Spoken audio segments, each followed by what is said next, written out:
한국프로축구연맹이 아주 강력한 개혁을 실시합니다. 12월 제8차 이사회에서 발표된 사항들은 놀라움 그 자체였는데요. 팬 여러분들이 알아야 될 중요한 사항들이 뭐가 있는지 지금부터 요약해서 전달해드릴게요. 가장 중요한 첫 번째, 그리고 가장 관심을 모으는 것은 역시 2023년부터 도입되는 비율형 셀러리 캡이죠.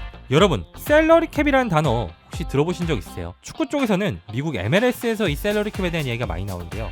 뜻은 한 팀 선수들의 연봉 총액이 일정액을 넘지 못하도록 제한하는 제도예요. 근데 앞에 비율형이 붙었다는 건 무슨 의미일까요? 보통 셀러리 캡은 연봉 총액에 제한을 걸어요. 예를 들어서 국내 스포츠 중에 여자 배구는 한 팀 선수들의 전체 연봉이 23억 원을 넘지 못해요. 모든 구단이 23억 원 내에서 선수들에게 배분을 하는 거죠. 근데 비율형은 비율을 정해놓고 각 구단의 수입 내에서 일정 비율만큼까지만 인건비를 지출할 수 있게 해요.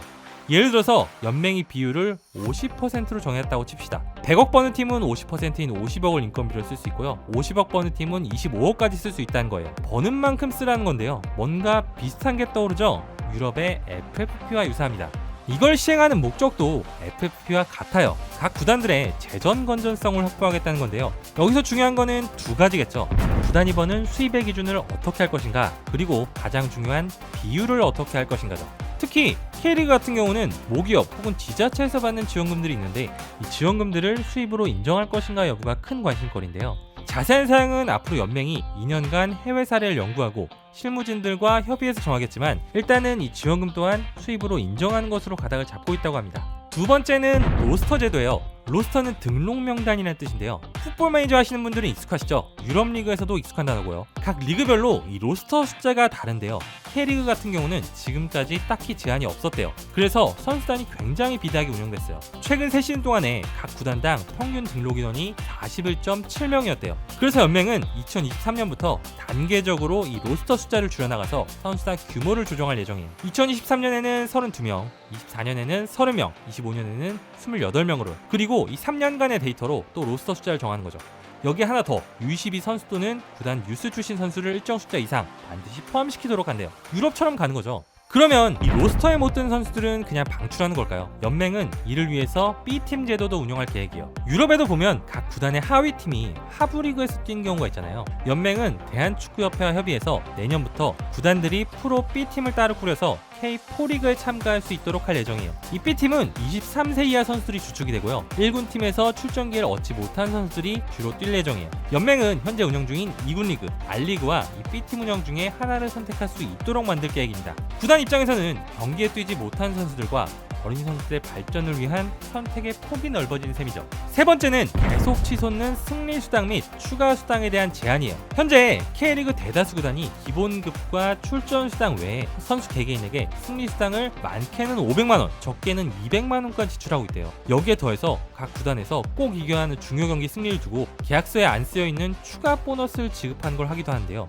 이거를 배팅이라고 부른대요. 이게 많게는 승리 수당의 2배에서 3배나 돼서 각 구단이 부담이 너무 커지고 재정 건전성을 해치니까 여기에다 칼을 댄 거죠. 프로야구에서도 2016년에 이걸 규정으로 만들어서 제한한 바 있대요. 현재 계약서상에 승리 수당이 명시되어 있는 선수들은 계약이 만료될 때까지 해당 수당을 받을 수 있고요. 그 외에는 모두 내년부터 K리그1은 100만원, K리그2는 50만원까지의 승리 수당만 가능하고 계약서에 명시되지 않은 추가 수당인 배팅은 불가능해졌어요. 만약에 이를 위반할 경우에 최대 10억 원의 제재금과 선수 등록 금지 등의 조치가 가해진다니.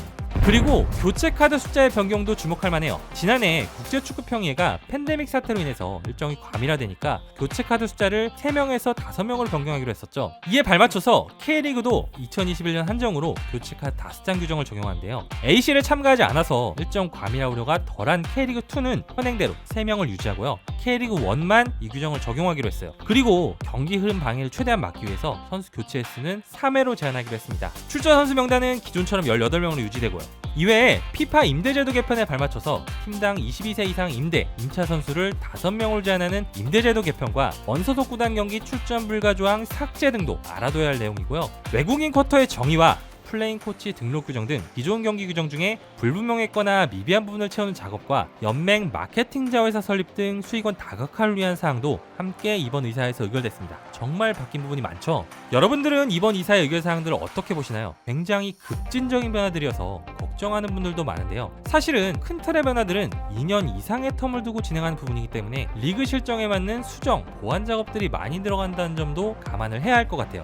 자, 오늘 이야기는 여기까지인데요. 이번 이사의 의결사항에 대해서 궁금하신 점 있으시면 댓글 달아주시고요. 구독과 좋아요, 알림 설정은 컨텐츠 제작에 큰 응원이 됩니다. 지금까지 오늘의 축구 김정이었습니다.